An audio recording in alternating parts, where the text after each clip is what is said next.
Is the mic on? The mic is on. Okay. Yes. That was one of the first things I did this time. All right. Yay.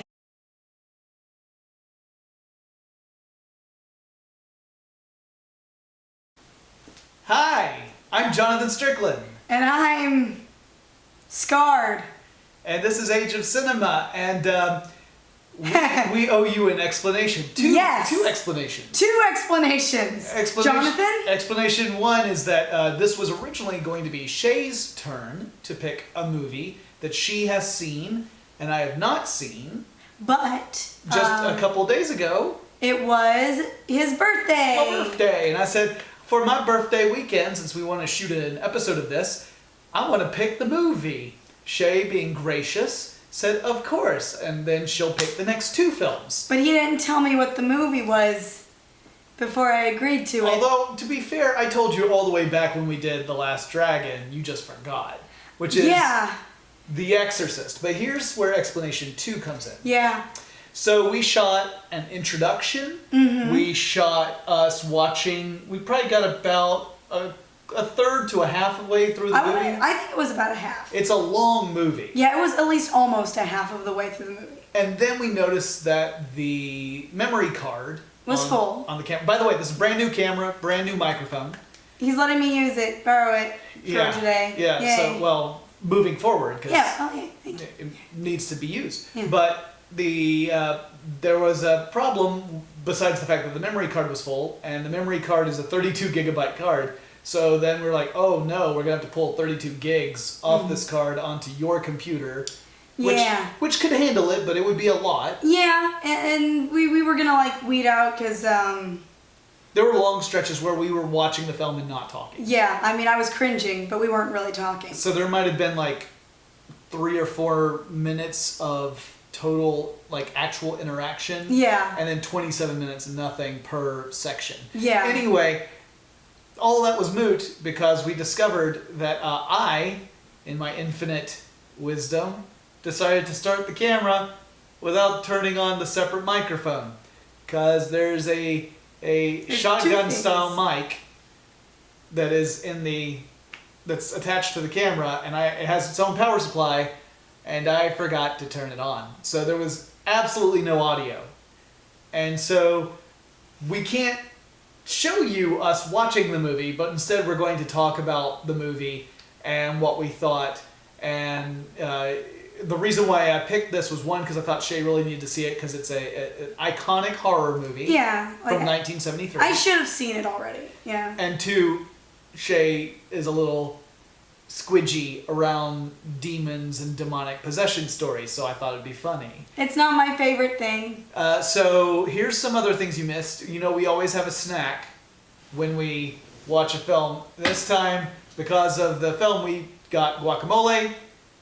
We ate it. Yeah, there's only a little bit left, but obviously if you've seen the film, you know why I picked guacamole. And also, it's the middle of summer in Georgia. We were not going to go with pea soup. By the way, that was not pea soup. No, but that's what everyone calls it. Okay, because for the longest time, you know, I've never seen this movie. Yeah. But you've know, of course heard things. The pop culture references are inescapable. To kind of paraphrase one, your mother makes clocks in hell. That's the Yeah. That's the Patton Oswalt G-rated cursing version of what is actually said. Yeah, and like, you know, the other, I've heard that something happens in it. I didn't think it actually happened in it. And then so you're talking about the crucifix. Yeah. Oh God, but yeah, I literally thought that all these years, people say, oh yeah, she spits out pea soup. I thought it was pea soup because I had no reason not to believe it. And we mean PEA, by the way. No, just pea soup. From the makers of pea soup. From the makers of poop beer. So, so all this being said, it's an early 1970s horror film, very slowly paced, and there are a lot of like back-to-back scenes where clearly time has passed. Like a lot of time. And important stuff happened that you only hear about in the unfolding of the subsequent scene. The stuff that happened in between the two scenes. So it makes the film, like, I had forgotten how much of that there was in The Exorcist, because it's been a while since I've watched the movie. But there's quite a few scenes like that. I've heard that in the 70s that wasn't uncommon. Well, certainly the pacing is a very 1970s pacing. Because it starts off incredibly slow. In Iraq. You missed some wonderful riffs, because I was riffing on how slow it was. Yeah, Shay was all brave for about 20 minutes. No, even more than that, though. But by the time you start it's getting... boring for the first 30 minutes. It is a little slow. So, yeah. In fact, I was actually amazed at how well you were able to pay attention, considering that, like, again, no shakes on you, but rather, this is a style from a different time. And it's not a style that you would see in most films and television of today, because people would say, like, get to the point, it's boring. Yeah, right? I never saw The Exorcist. The closest thing I ever got to seeing The Exorcist was a review of The Exorcist 2, The Heretic. Well, you also saw the spoof. Yeah, I saw Repossessed, that has Linda Blair in it, and I thought that was hilarious. That has Leslie Nielsen in it? Yes. Yes. And I just love that Linda Blair was in a spoof about her most iconic role. Now, I gotta wonder, like, this movie must have really screwed her over. Because she did an amazing job, and she's a very good actress. But the only things I can think that she's been in, the only things I can name off my top of my head is The Exorcist, The Exorcist 2, Repossessed, and she did not an anthology show. She did like almost like a ghost paranormal show where she was the host. She was also the host of a video called How to Get Revenge. Oh yeah. Because Red Letter Media did that on Best of the Worst. The Worst. I just realized that this is less Age of Cinema and more of a knockoff of Review. Don't sue us, Red Letter Media. They wouldn't. We'll never be at their level. I know. But you might. I won't. Again, the whole purpose of this was so that you who had not seen the film had a chance to experience it. So what are your thoughts on the movie now that you have seen it? It's very slow at the beginning. I went into it really naive. I went into this movie incredibly naive. And I usually don't do that in horror films, mainly because a lot of the horror films I watch are modern day horror films. But I guess I kind of had this prejudice of, well, it was made so and so how many years ago, how bad can it be? On like a content level.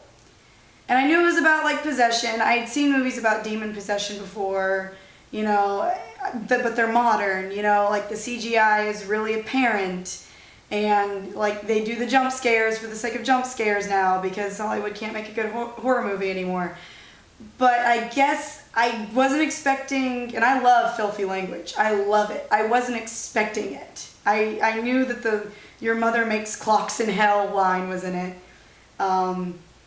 And I knew that there's a gratuitous amount of F-bombs in it. But and I think I had heard something about what she does to the crucifix. I wasn't ready. Yeah. I wasn't ready, bro. That was a pretty... I wasn't, and just... It was a pretty dramatic reaction from Shay that sequence. Yeah, I didn't... I mean, the blood, and then, like, what she does to her mom afterwards that I can't even say. And again, I am not a prude. Am I a prude? No. I am not a prude. It was... I mean, it's a horror film. So it did what... It did its job. It horrified you. It horrified me. And so good. It gets an A+ for being horrific. Linda Blair is awesome. Mm-hmm. Again, I'm hoping that she must have gotten not blacklisted from Hollywood, but like really bad typecasted. Like people could only see her as Reagan. I also kept calling her Regan throughout the whole. Very King Lear of you. Very King Lear of me. Partially because of King Lear, partially because I went to college with a girl named Regan. That kind of sort of looks like Linda Blair. Well, but no. That would be unfortunate for her. Well, but she's like the pretty version of Linda Blair, not like when Pazuzu possesses her. Right. Pazuzu possesses. Which Pazuzu, that's Exorcist 2. Yeah, that's not mentioned at all. All right, so you were summing up your thoughts. Trey, continue. It's definitely a product of its time.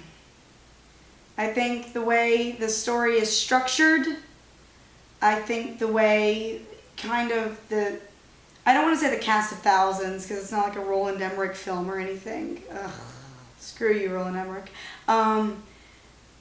It's like a cast of unnecessaries, not a cast of thousands, a cast of unnecessaries. You really only need Regan, her mom, her mom, maybe the staff of the house, a couple doctors, and the priests. You don't need all the cops. I don't even really think you need the director friend. I mean, I guess for the planting and the payoff, but there's a lot of unnecessary things. There's a lot of, I guess, plot holes left unfilled. Or at least, if not plot holes, just, I mean, it's kind of hard to say because you drop feel like, scenes. Almost. You feel like there might have been more of a direct throughput.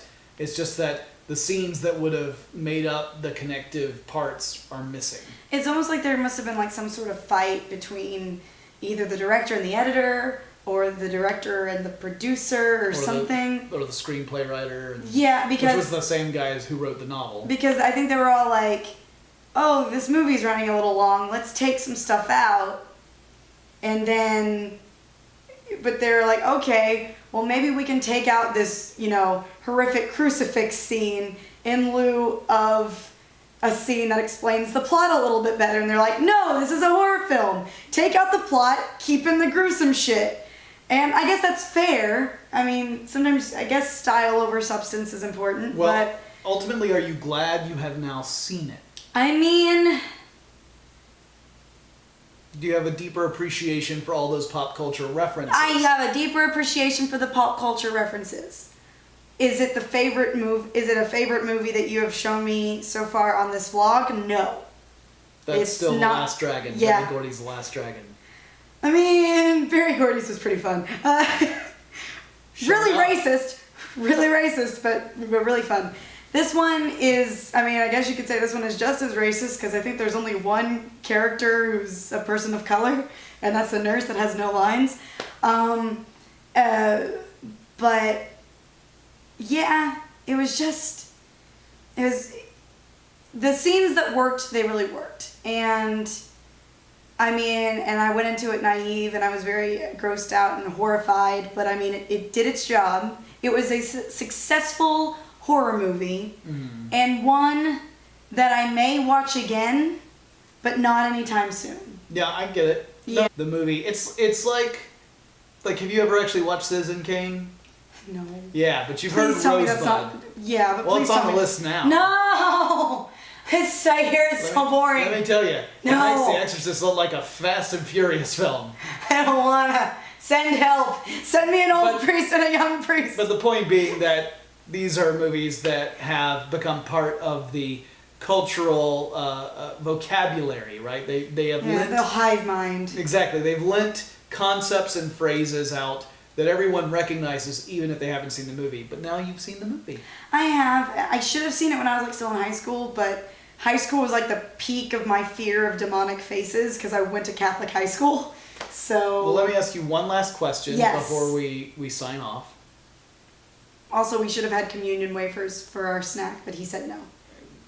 Priests are us, we're out. So tonight, yes, after we're done watching, we're going to go see a show and meet up with my wife, and we're going to go and watch a show at a theater.